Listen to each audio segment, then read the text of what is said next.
Ninfera, ninfera, ninfera, ninfera, ninfera, ninfera, abaon feda, abaon na feti anis ninfera, digala fe foni nuwali hida, abaon na feti anis ninfera, digala fe foni nuwali hida, sabajalalti sanchineda, kesain naladde oromon madda. Addunyaa tanarra wanni naa ta'u afaan oromootiin yoggaan haasa'u. Addunyaa tanarra wannumaan na aarsu ka kijiban jirreen oromoo xureessu. San rabbi haa busheessu rabbi haa balleessu hamuuna lagaadhaa bakka takka geessu. Akkam jirtu ilmaan oromoo? Addunyaa mararra jirtan baga hundeeffama waggaa 50ffaa adda bilisummaa oromootiin isin ga'e nu ga'een jedha. Haa ta'u malee adda bilisummaa oromoo bu'aa bayii waggaa 50ffaa kana keessatti bu'aa bayii hedduu wareegama jajjabduu kafaleeti waggaa 50ffaa isaa kabajachuu isaatiif baga gammanne baga gammaddanis in jedha. Haa ta'u malee maatiin qabsaa'onni Oromoo hayyuu fi beekaa wallaala hundinuu wareegama qabsoo kanaa keessatti baaftan hundi keessanuu galanni keessan bilisummaa ta'u warra wareegamen lubbuu isaanii rabbi jannataan nuuf haa qananiisuun jedha. Hayyuun Oromoo beektonni Oromoo kaabaa kibbaa bahaadiyaa Oromiyaa callaarraa walitti dhuftanii dhaaba kana fakkaatu nu hundeessitanii ilmaan Oromoo sadarkaa har'arra jirurraan waan geessaniif galatooma isiniin jechuun barbaada.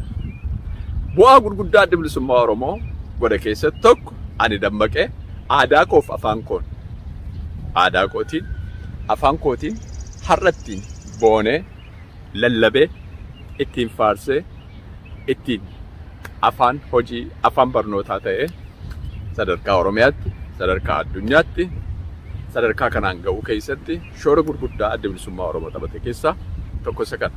Qubee afaan Oromootiin ilmaan Oromoo barachuu afaan Oromootiin barsiisuu keessatti shoora gurguddaa taphatee jechuudha. Haa ta'u malee wareegama inni baase immoo kana siin ga'uudhaaf waan gurguddaadha. Hayyuu Oromoodhaa hedduutti dhabne, sheekotatti dhabne, teessotatti dhabne hedduu luboota hedduun lubbuu isaanii wareeganii xiqqaadha. Dardara ilmoo haadha garaa ilmoo dugdatti baatte haati wareegama gurguddaatti baafteetti. Ilmoo baatanii hidhamaniiru, lubbuu isaaniis kennaniiru, meeshaa hidhatanii ganamaa galgala qabsaa'anii hayyuun Oromoo hedduun bakka buutee isaanii dhabne hedduu jiru. Gootonni Oromoo warra akka Jaal Naggasaa Wagiifaa dabalatee hedduu jiran. Nadhii Gammadaa fa'aa bakka buutee isaanii dhabne hedduu isaanii beektuu quba qabdu jaalaan beekuun jedha. Tole haa ta'u malee egaa bu'aa bayii kana keessatti adda bilisummaa Oromoo sadarkaa gurguddaa dhiibee asiin ga'ee jira. Sanaaf daangaa Oromiyaan har'a qabdu Oromoon akka biyyan qaba afaanin qaba Oromiyaa jedhamtuyyuu ganduu gumaachuu keessatti shoora gurguddaa adda bilisummaa Oromoo taphate keessaa isa guddaadha. Haa ta'u malee egaa ilmaan Oromoo bakka jirru maratti isaarraa asiin geenye kana akkamittiin galiidhaan immoo waliin ga'uu dandeenya isa irratti dirqamisa ana biras jira irratti haa hojjennu. Ani aadaa kootiif afaan kootiin nan boona eenyummaa kootiin nan boona. Adda bilisummaa Oromoottis nan boona kaayyoo kanas galmaan ga'uu keessatti dirqama Oromummaadhaa abboonni keenya hayyoonni keenya wareegama qaaliitti kafalanii asiin ga'an galmaan ga'uu keessatti shoorri keenya gurguddaa ta'uu qaba. Isa kanarratti haa xiyyeeffannu irratti haa hojjennu jedha.